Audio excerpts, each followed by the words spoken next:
सबको प्रभु यीशु मसीह के नाम से जय मसीह की। क्या यीशु परमेश्वर हैं या परमेश्वर के पुत्र? ये सवाल सदियों से मसीही विश्वासियों और आलोचकों के बीच बहस का मुद्दा रहा है।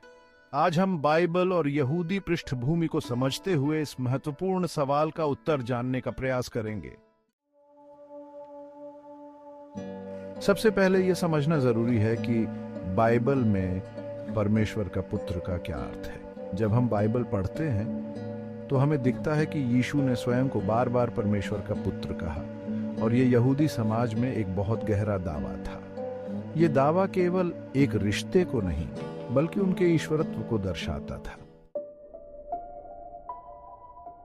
यूहन्ना 5:18 में लिखा है, इस कारण यहूदी और भी अधिक उसे मार डालने का प्रयत्न करने लगे, क्योंकि वह न केवल सब्त का विधि भंग करता था बल्कि परमेश्वर को अपना पिता कहकर स्वयं को परमेश्वर के समान बना लेता था। यहां परमेश्वर का पुत्र कहने का अर्थ था परमेश्वर के समान होना। अब यह सवाल उठता है कि यह दावा इतना विवादास्पद क्यों था। यहूदी धर्म में केवल एक परमेश्वर की आराधना की जाती है, यहोवा। परमेश्वर का पुत्र कहने का अर्थ यह होता कि यीशु ने स्वयं को उसी समकक्ष मान लिया। यही कारण था कि धार्मिक नेताओं ने इसे ईशनिंदा के रूप में देखा। इसलिए जब यीशु ने कहा कि वह परमेश्वर का पुत्र हैं, उनका दावा एक पारिवारिक संबंध से कहीं अधिक था। यह सीधे तौर पर यह कहने जैसा था कि वह परमेश्वर के साथ एक हैं। इसलिए जब हम बाइबल के दृष्टिकोण से इसे देखते हैं तो यह स्पष्ट हो जाता है कि यीशु का यह दावा उनके ईश्वरत्व को साबित करता है। बाइबल के कई वचन इस बात की पुष्टि करते हैं कि यीशु स्वयं परमेश्वर है।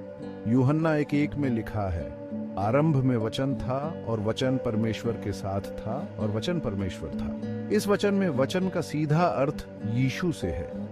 इसका मतलब यह है कि यीशु ही वह वचन है जो परमेश्वर के साथ थे और स्वयं परमेश्वर थे। यीशु का ईश्वरत्व और उनके मानव रूप का अद्वितीय संबंध हमें बाइबल के अन्य वचनों में भी देखने को मिलता है। उदाहरण के लिए फिलिप्पियों 2:6-7 में लिखा है, हालांकि वह परमेश्वर के रूप में था, उसने परमेश्वर के साथ समानता को अपने वश में रखने योग्य वस्तु न समझा, परंतु अपने आप को दीन कर मनुष्य का रूप धारण किया। इस वचन में साफ दिखता है कि यीशु ने अपनी ईश्वरत्व की महिमा को छोड़कर मानव रूप लिया, लेकिन इसका यह मतलब नहीं कि उन्होंने अपनी दिव्यता को त्याग दिया। उनका मानव रूप धारण करना केवल उनकी विनम्रता और उद्धार योजना का हिस्सा था। अब यह समझने के लिए कि यहूदी पृष्ठभूमि में यह दावा इतना विवादास्पद क्यों था, हमें यह देखना होगा कि पुराने नियम में परमेश्वर का पुत्र कहे जाने का क्या मतलब था। पुराने नियम में परमेश्वर के पुत्र की अवधारणा मुख्यतः राजाओं और विशेष व्यक्तियों के लिए प्रयोग की जाती थी, लेकिन यह ईश्वरत्व को नहीं दर्शाती थी। इसलिए जब यीशु ने इस पदवी को अपने लिए उपयोग किया, उन्होंने इसे पूरी तरह नए और गहरे अर्थ में उपयोग किया।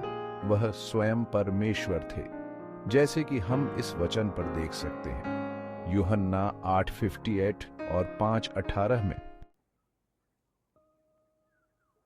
यीशु ने स्पष्ट रूप से कहा, मैं और पिता एक हैं, यूहन्ना 10:30। यह दावा न केवल उनके और परमेश्वर के बीच घनिष्ठ संबंध को दर्शाता है, बल्कि यह बताता है कि यीशु और परमेश्वर स्वभाव में एक ही हैं। यही कारण था कि यहूदी नेता इसे ईशनिंदा मानते थे, क्योंकि यह यहोवा के एकमात्र ईश्वरत्व की अवधारणा के विरुद्ध था। तो बाइबल के अनुसार यीशु न केवल परमेश्वर के पुत्र हैं बल्कि स्वयं परमेश्वर भी हैं। उन्होंने हमारे पापों के लिए बलिदान दिया और हमें उद्धार का मार्ग दिखाया। उनका दावा केवल एक शिक्षक या नबी का नहीं था, बल्कि स्वर्ग और पृथ्वी के सृष्टिकर्ता का था। यीशु परमेश्वर के पुत्र हैं और वे स्वयं परमेश्वर भी हैं। इस सत्य को जानना हमारे विश्वास की नींव है। अगर आप और जानना चाहते हैं तो कमेंट में अपने सवाल जरूर पूछें। अगर यह वीडियो आपके लिए उपयोगी था तो लाइक करें और हमारे चैनल को सब्सक्राइब करें ताकि हम आपके लिए बाइबल के और भी महत्वपूर्ण विषय लेकर आते रहें। धन्यवाद।